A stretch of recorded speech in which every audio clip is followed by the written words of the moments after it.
तो हेलो दोस्तों, welcome to Hindi study. दोस्तों आज के इस वीडियो में हम क्लास 10th के पहले नंबर चैप्टर साइंस का देखने वाले हैं यहाँ पर, जो कि पहला चैप्टर है रासायनिक अभिक्रिया एवं समीकरण। 10 मिनट में पूरा हम चैप्टर रिवाइज करेंगे, जो कि हमारा एग्ज़ाम है बहुत ही जल्द आने को है और इसलिए हम इस पूरे चैप्टर को 10 मिनट में पूरा देख डालेंगे, पूरा रिवाइज कर लेंगे। ठीक है, तो 10 मिनट में एकदम 10 मिनट सो यहाँ पर आपका चल रहा है। 10-10 मिनट में सारे चैप्टर हम देखेंगे, जिससे कि हमारा पूरा चैप्टर रिवाइज हो जाएगा। तो चलिए शुरू करते हैं। देखिए, रासायनिक अभिक्रिया एवं समीकरण पहला चैप्टर है। रासायनिक अभिक्रिया क्या होती है? ऐसे परिवर्तन जिसमें नए गुणों वाले पदार्थों का निर्माण होता है उसे रासायनिक अभिक्रिया कहते हैं। जैसे कि भोजन का पचना, आपका यहाँ पर क्या हो जाता है? भोजन का पचना आपकी रासायनिक जो है अभिक्रिया होती है। और श्वसन करना और लोहे पर जंग लगना, ये आपकी रासायनिक अभिक्रिया होती है। इसी के साथ साथ इन कारकों से पता चलता है कि एक रासायनिक अभिक्रिया हुई है, जैसे पदार्थों की स्थिति में परिवर्तन, पदार्थों का रंग बदलना, गर्मी का विकास होना या गैस का विकास होना या प्रकाश का विकास होना। ये सभी जो है आपके रासायनिक अभिक्रिया के कारण होते हैं। ठीक है, अब देखिए अभिकारक क्या होता है, इसको देखते हैं। तो देखिए, अभिकारक ऐसे पदार्थ जो किसी रासायनिक अभिक्रिया में हिस्सा लेते हैं उन्हें अभिकारक कहते हैं। ध्यान से समझिएगा, ऐसे अभिकारक जो किसी रासायनिक अभिक्रिया में हिस्सा लेते हैं अभिकारक कहलाते हैं। उत्पाद किसे कहते हैं? ऐसे पदार्थ जिनका निर्माण रासायनिक अभिक्रिया में होता है उन्हें उत्पाद कहते हैं। उदाहरण के तौर पर आप यहाँ पर समझ सकते हैं, मैग्नीशियम ऑक्सीजन को मिला करके मैग्नीशियम ऑक्साइड बनता है, जिसे हम उत्पाद कहते हैं। और यहाँ पर अभिकारक यानी कि मैग्नीशियम और ऑक्सीजन हो गया और मैग्नीशियम ऑक्साइड, ये हमें उत्पाद मिल गया है। यानी दो मैग्नीशियम मिलकर के और ऑक्सीजन मिलकर के 2MgO मैग्नीशियम ऑक्साइड का निर्माण कर रहे हैं। इसी के अनुसार हम क्रियाकलाप यानी कि हम समझेंगे, एक जो मैग्नीशियम रिबन को लेकर के उसका दहन करने से पहले उपयोग रेगमाल से साफ किया जाता है, क्योंकि रेगमाल से मैग्नीशियम को साफ करने से उसके साथ जुड़ी हुई अशुद्धियां दूर हो जाती हैं और मैग्नीशियम ऑक्सीजन से आसानी से अभिक्रिया करता है और इसी तरह O2 के साथ अभिक्रिया करके मैग्नीशियम ऑक्साइड जो है वो बनाता है। तो ये हमने समझा क्रियाकलाप क्या हुआ है इस। तो देखिए यहाँ पर अब हम समझेंगे रासायनिक समीकरण। दो या दो से अधिक अभिकारक मिलकर के जब दो या दो से अधिक उत्पादों का निर्माण करते हैं तो इस प्रकार से संपन्न होने वाले समीकरण को रासायनिक समीकरण कहलाते हैं। ठीक है, तो रासायनिक समीकरण क्या होते हैं आप समझ गए हो, इसको दोबारा आप रोक करके पढ़ सकते हो। तो हम यहाँ पर पूरा चैप्टर जो है वो खत्म करने वाले हैं, रिवाइज कर रहे हैं। यहाँ पर उदाहरण के तौर पर हम यहाँ पर देख लेते हैं, उदाहरण क्या है। तो यहाँ पर लेड नाइट्रेट जो है मिल करके पोटेशियम आयोडाइड जो है मिल करके, ये दोनों अभिकारक के रूप में कहे जाते हैं। इन दोनों को मिला करके लेड आयोडाइड यानी पोटेशियम नाइट्रेट जो है बनता है। जैसे कि आप देख रहे हो यहाँ पर लेड नाइट्रेट प्लस जो है पोटेशियम आयोडाइड मिल करके यहाँ पर दायां भाग में और यहाँ पर बाएं भाग में लेड आयोडाइड और पोटेशियम नाइट्रेट बायां भाग में बन रहा है। समझ रहे हो ना? चलिए आगे बढ़ते हैं। यहाँ पर समीकरण को आप देख सकते हो, पूरा समीकरण हल करना आप जानते हो और हम लोग रिवाइज कर रहे हैं चैप्टर को, तो इसलिए आप ध्यान रखोगे। इसी बीच आगे बढ़ते हैं, संतुलित रासायनिक समीकरण। अब संतुलित रासायनिक समीकरण यहाँ पर कैसे हुआ है अब आप देखिएगा। ऐसी रासायनिक अभिक्रिया जो समीकरण जिसके जो है दोनों पक्षों में बाईं ओर और दाईं ओर प्रत्येक तत्व की परमाणुओं की संख्या जो है बराबर होती है, वह संतुलित समीकरण कहलाता है। यानी कि बाईं तरफ और दाईं तरफ अगर आप देखोगे तो समीकरण जो है वो आपको पूरा संतुलित दिखाई देगा। रासायनिक समीकरण को संतुलित करने की विधि को हिट या ट्रायल विधि भी कहते हैं। आप जानते हो दोस्तों, यहाँ हिट या ट्रायल विधि जो है आप कहते हैं इसको। ठीक है, आपको सीधा सीधा ये ऑब्जेक्टिव क्वेश्चन में भी पूछा जा सकता है कि आप जो है रासायनिक समीकरण को संतुलित करने की विधि को क्या कहते हैं, तो हिट या ट्रायल विधि, हिट विधि या फिर ट्रायल विधि आप कह सकते हो। ठीक है, तो यहाँ पर हमने देखा था कि ये जो है रासायनिक समीकरण यहाँ पर संतुलित किया गया था। यहाँ पर लेड नाइट्रेट और NO2 यहाँ पर NO2, यहाँ Pb जो है यहाँ पर आपको दिख रहा है Pb, ठीक है ना, ये संतुलित है पूरा। ये देखिए आप Pb है, I जो है वो 2 है तो I यहाँ पर 2 है, ठीक है, 2 K है तो यहाँ पर 2 K भी हो गया, और NO3 आपका 1 यहाँ पर NO3 और 2 आगे लगा है तो 2 NO3 आपका हो गया है। यानी कि समीकरण जो है संतुलित आप करना जानते हो, ठीक है। आपको अभी आना चाहिए भाई, आप पेपर देने जा रहे हो, आपको ये सब जो है आना चाहिए, संतुलित करना समीकरण को। अगर आप चाहते हो तो यहाँ पर उदाहरण के तौर पर पे और भी आप यहाँ पर हम लोग रासायनिक समीकरण ये जो पढ़ चुके हैं ट्रायल विधि, तो अगर आप यहाँ पर समझना चाहते हो तो देखिए उदाहरण क्या है। यहाँ पर देखिए आयरन और H2O, यानी कि आयरन Fe और H2O जल को मिला करके आयरन, ये Fe3O4 जो है हाइड्रोजन अलग होता है इसमें, और यहाँ पर अगर आप देखोगे तो ये दोनों जो हैं वो सही हो जाते हैं यहाँ पर, ठीक है। देखिए अब इसको अगर हम उदाहरण के तौर पर निम्न प्रक्रिया में देखें, अगर हम यहाँ पर ये बात अगर देखें तो ये Fe आयरन यहाँ पर 1 है और यहाँ पर 3 आ गए Fe3, और ऑक्सीजन यहाँ पर 4 आ गए हैं और लेकिन यहाँ पर 1 ही है, और H2 यहाँ पर 2 है तो H2 तो संतुलित हो रहा है, लेकिन आयरन और ऑक्सीजन जो है वो संतुलित नहीं हो रहा है। तो इसको संतुलित करने के लिए हमें क्या करना पड़ेगा, देखिए निम्न अभिक्रिया में सबसे पहले उस तत्व को सम्मिलित करते हैं जिसकी मात्रा अभिकारक तथा उत्पाद में से सबसे ज्यादा होती है। जैसे यहाँ सबसे अधिक मात्रा में उत्पाद ऑक्सीजन O4 की है, इसलिए सबसे पहले O2 को संतुलित करेंगे। तो जिसकी मात्रा सबसे ज्यादा होती है, जिसके अणुओं की मात्रा सबसे ज्यादा होती है, सबसे पहले उसे हल करते हैं। तो यहाँ पर देखिए सबसे पहले यहाँ पर 4 जो है आ रहा था, तो यहाँ पर हमने 4 का गुणा कर दिया है क्योंकि O हमारा H2O में है, ठीक है, तो 4 का गुणा कर दिया। अब संतुलित करेंगे तो यहाँ पर देखिए Fe3 है, लेकिन यहाँ पर 3 और हमें यहाँ पर करना पड़ेगा तभी ये संतुलित होगा। और H2 जो है, H2 आपका 4 दूनी 8 हो गया, तो इसको 4 यहाँ पर करना पड़ेगा तब ये समीकरण आपका संतुलित होगा। जैसा कि आप अगर आगे देखना चाहो तो आगे आपको ये समीकरण मिलेगा संतुलित हुआ इसी प्रकार से जैसे अभी मैंने आपको बताया।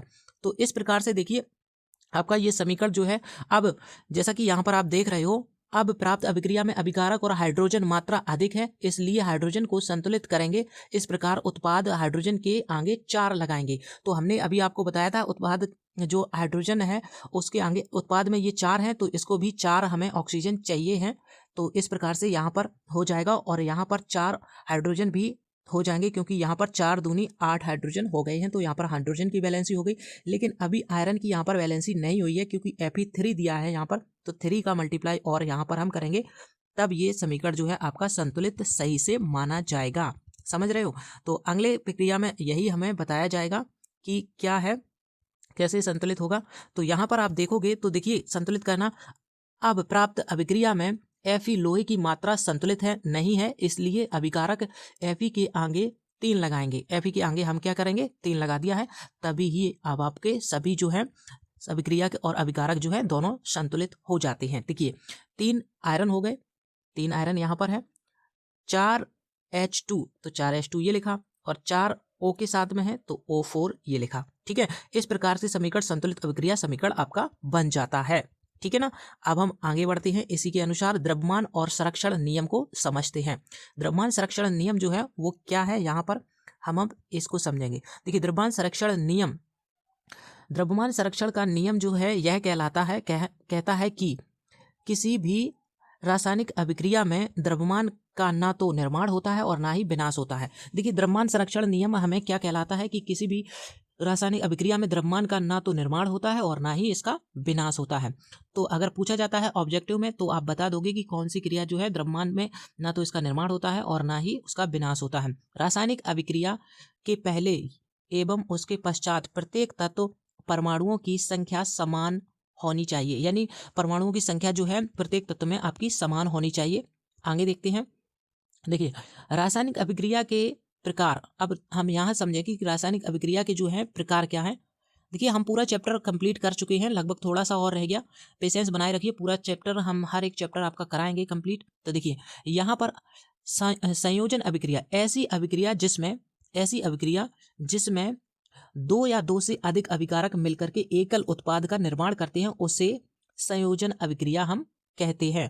जैसे कि आप उदाहरण में समझ सकते हो, कैल्शियम ऑक्साइड और H2O यानी जल मिलकर के कैल्शियम हाइड्रा ऑक्साइड जो है इसका निर्माण कर रहे हैं, ठीक है। आप समझ रहे हो ना पूरी बात। चलिए आगे बढ़ते हैं, अब आगे बढ़ते हैं। तो देखिए यहाँ पर हम आगे चलते हैं अपने अगले पेज पर। तो देखिए ऊष्माक्षेपी रासायनिक अभिक्रिया, इसके बारे में समझते हैं। ऊष्माक्षेपी रासायनिक अभिक्रिया क्या है? जिन अभिक्रियाओं के उत्पाद के निर्माण के साथ ऊष्मा भी उत्पन्न होती है उन्हें ऊष्माक्षेपी अभिक्रिया रासायनिक अभिक्रिया कहते हैं। जिसमें गैस जैसे दहन और जैसे ऊष्मा जिसमें उत्पन्न हो रही है उसे ऊष्माक्षेपी अभिक्रिया कहते हैं। जैसे मीथेन CH4 और यहाँ पर O2, CH4 और O2 मिलाकर के यहाँ पर CO2 और जल का निर्माण होकर के ऊष्मा जो है बाहर निकल जाती है और यहाँ पर जो है प्राकृतिक गैस का जो है वो दहन हो जाता है। तो इस प्रकार से आपकी ऊष्माक्षेपी अभिक्रिया बनती है। आप समझ रहे हो? बिल्कुल। चलिए यहाँ पर अब आपको समझा दिया जाए तो देखिए श्वसन एक ऊष्माक्षेपी अभिक्रिया है और यहाँ पर सब्जियों तथा वनस्पति द्रव विघटन होकर कंपोस्ट होना भी ऊष्माक्षेपी अभिक्रिया जो है कहलाती है। आप समझ रहे हो? सब्जियों तथा वनस्पति का विघटन होकर के कंपोस्ट होना ही ऊष्माक्षेपी अभिक्रिया कहलाती है। यानी कि जो भी खराब चीज़ें वस्तुएं होती हैं उनका विघटन के होकर के जब वो खराब हो जाती हैं तो उसमें भी जो है ऊष्माक्षेपी अभिक्रिया मिलती है। समझ रहे हो? चलिए आगे बढ़ते हैं। वियोजन अवघटन कह सकते हो, वियोजन अभिक्रिया। ठीक है, वियोजन अभिक्रिया क्या कहलाती है यहाँ पर समझेंगे। कोई भी एकल अभिकर्मक टूटकर जब नए पदार्थ का निर्माण करते हैं तो इसे वियोजन अभिक्रिया कहते हैं।